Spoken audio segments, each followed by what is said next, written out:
My name is Paul Skog. I'm from Evanston, Wyoming, and I'd like to start off my conversation by asking if you people have ever heard of the Jamaican Bobsled Team. If you have, you've probably all seen the movie Cool Runnings. I think it's on Netflix now. I saw the movie Cool Runnings. I heard that the Olympics were coming to our neighborhood, and I formed an idea. And I'm here to tell you about that idea. My talk is about the relationship with the Jamaican Bobsled Team, how acting upon a small idea can end up taking you halfway around the world and back again. My idea was to promote the city of Evanston as a destination point for the people traveling to the 2002 Winter Olympics. I was going to promote Evanston by associating it with the Jamaican Bobsled Team. Little did I realize 17 years ago that I would become a member of the team and that I would be asked to join them and I would be able to get to go to Sochi, Russia. You must be asking yourself, how did this come to pass?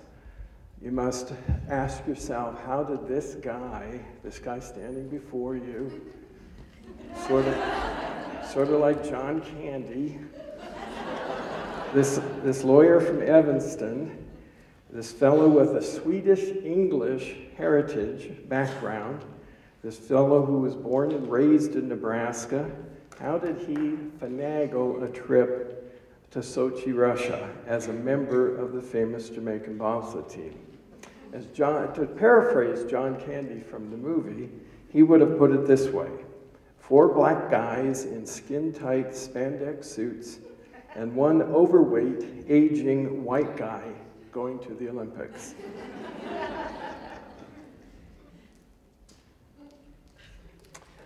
This is a photo of us walking into the Olympics. I'm the Caucasian guy. In case you didn't know, I'm the Caucasian guy up in the left-hand corner. So, getting ready for this talk, I had to ask myself, what actually did I do here? I came up with an idea, so that's point number 1, coming up with an idea. People say, where did you get the idea? It had to do with the fact that Evanston is an underdog. Nobody in Cheyenne respects us. Most people think that we're actually part of Utah. And Utah, everyone in Utah, for some reason I don't understand, adds the letters ing to the word Evanston, and it comes out Evanston. It's really a bad thing to go shopping because they always say, "You're from Evanston?" And I just want to punch them. So I think that's really where the idea came from. I wanted to be part of the Olympics. I wanted my community to be part of the Olympics.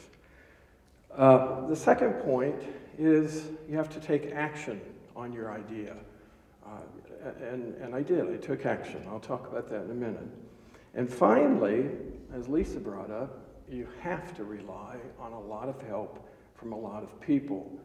And at this point, I want to stress, I had an idea, but it would have gone nowhere but for the generosity and the help of the people of the city of Evanston, Wyoming. I'm very proud of my city, and I want to pass that along to everyone. Taking a closer look at the 3 elements, first you have to have the idea, and again, my idea was to connect the Jamaican Bobsled Team's popularity, their name recognition, to Evanston's great logistical possibilities. We're 45 minutes to Park City. Park City is where all of the downhill events were going to be staged for the 2002 Olympics. Oddly enough, downtown Salt Lake City was 45 minutes to Park City, so we're equidistant. And I thought that, the idea was that Evanston would be a great place for people to stay at the 2002 Olympics. And the selling point was going to be that if it was good enough for the Jamaican Bobsled Team as a training base, then it was going to be a great place to stay for the 2002 Olympics. Secondly, again, acting upon the idea, I had a lot of trouble coming up with this line. It takes a lot of intestinal fortitude. It takes a lot of guts. I don't know what it took exactly, but one day I picked up the phone and I got the phone number for the Jamaican Olympic Committee. I could not locate the Jamaican Bobsled Team. The internet was just forming. I got the number for the Jamaican the Jamaican Olympic Committee. I called the number and I asked the question, do you folks still have a Jamaican bobsled team? And to this day, I'll always remember the answer. A woman in a thick Jamaican accent says, oh yeah, man, we do. We have a Jamaica Bobsleigh Federation, and that's the governing body of the sport. She gave me the name of the federation president, and I then got in touch with that person. Before I made that phone call, I have to tell you that I also called the telephone company and I asked them, how much does it cost to call Jamaica? I had to get directions on how to call Jamaica. And for those of you who are interested, it was 65 cents a minute. My slogan became, in for a penny, in for a pound. Now this is the point where you have to ask people for help. When you come up with an idea of inviting the Jamaican bobsled team to your hometown, asking them to use it as a training base, believe me, you need more than just a little bit of help. You need a lot of help. You need a lot of help from friends. You need a lot of help from your family. My boys grew up with the Jamaican bobsled team. We've had a number of Thanksgiving dinners together. They usually show up around November. And then a lot of help from strangers. People gave of themselves in Evanston, Wyoming.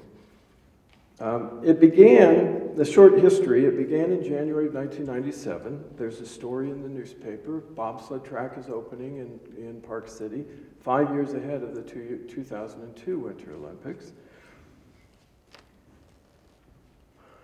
And so we began to get ready for the 2002 Winter Olympics.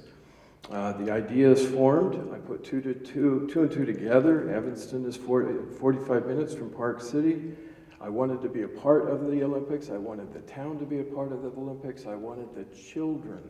I wanted the kids to remember this great historical moment that I refer to as the 2002 Winter Olympics. I did not refer to it as the 2002 Salt Lake City Olympics. And as I said earlier, I located the team through the internet.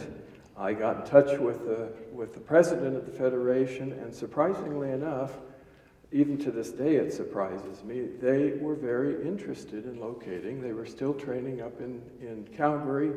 They knew the Olympics were coming our way. So they indicated interest. And it was at that point, I communicated by emails, and that's when I needed to get my friends, my relatives, my children, people in Evanston involved. And this was the funny part. I would go up to people. The first person was the mayor. I knew the mayor, Will Davis, and I said, Will, I've been in touch with the Jamaican bobsled team, and they're interested in coming to Evanston to use as a training base. And every time I said that to someone, I got the same response. What did you just say? Who are you talking to? And I got to the point where I had to carry those emails with me, and I had to take them out. I had to let the person read them and let it soak in. And finally, they started taking me seriously. And at that point, the idea literally caught fire. Their slogan was the hottest thing on ice, and the hottest thing on ice was suddenly going to be coming to Evanston, Wyoming.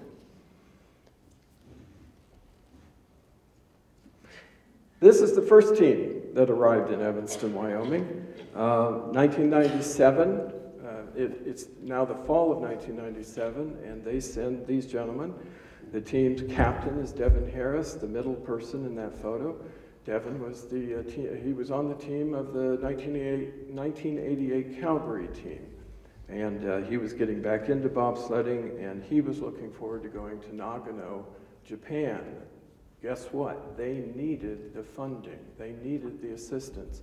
And the people of Evanston came through, and this team went to Nagano, and there were actually two teams that year at the Olympics, Jamaica 1 and Jamaica 2.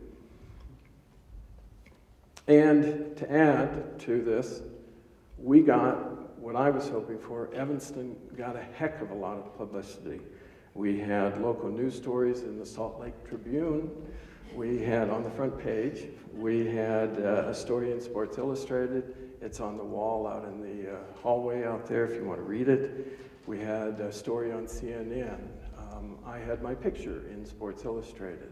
So yes, Evanston, Wyoming got a great deal of publicity, and we accomplished what I hoped we'd accomplish. Starting in January of 1999, after the Nagano Olympics, they kept sending the team back to us. They got ready for the 2002 Olympics. They qualified their team for the 2002 Olympics. This photo shows the team racing at the Olympics in 2002. And it's at this point I like to say we had a fantastic time in Evanston. We had a great Olympics. We had just a wonderful time. Fireworks displays nightly, things like that. And so part two of my plan came about. We not only got the publicity, but we had a heck of a time with the Olympics. Jamaica 1 at the Olympics was driven by Winston Watts. Now, after the 2002 Olympics, very quickly, things went downhill for the Jamaicans. Funding became very, very difficult. Bobsledding is only important about once every 4 years, and Jamaica is a very poor country, and indeed they did need our assistance. They failed to qualify a team for the 2006 Olympics. They failed to qualify a team for the Vancouver 2010 Winter Olympics. In 2005, Winston Watts comes to me and informs me that he likes Evanston and he moves there. He becomes a permanent resident, he goes to work, and he becomes a very close friend of mine. In 2012, Winston comes out of retirement. He decides, since no one else is racing for Jamaica, since he's still 45 minutes from the track, he decides that he is going to go back to racing. And he tells me that he's going to the Olympics, and I tell him, when you get there, call me. In January of 2014, Winston Watts qualifies a two-man team, and it gets out on the news, and the world goes crazy over that fact. Winston invites me to become a member of the Jamaican delegation. He's got a lot of pull, since if I don't go, he's not going to go. So I went. Now, at this point, I'd like to say I went as a representative of Evanston. Again, I had the idea would not have worked, but for the people of Evanston, I went as a representative. When I was interviewed, as we were walking in, I was interviewed by the Salt Lake City NBC affiliate. He called me over to the side, and for some reason I just gushed out, "Hello, Evanston." And people thanked me for that when I got home from the Olympics. I didn't realize I was doing it. So I get to go to the Olympics.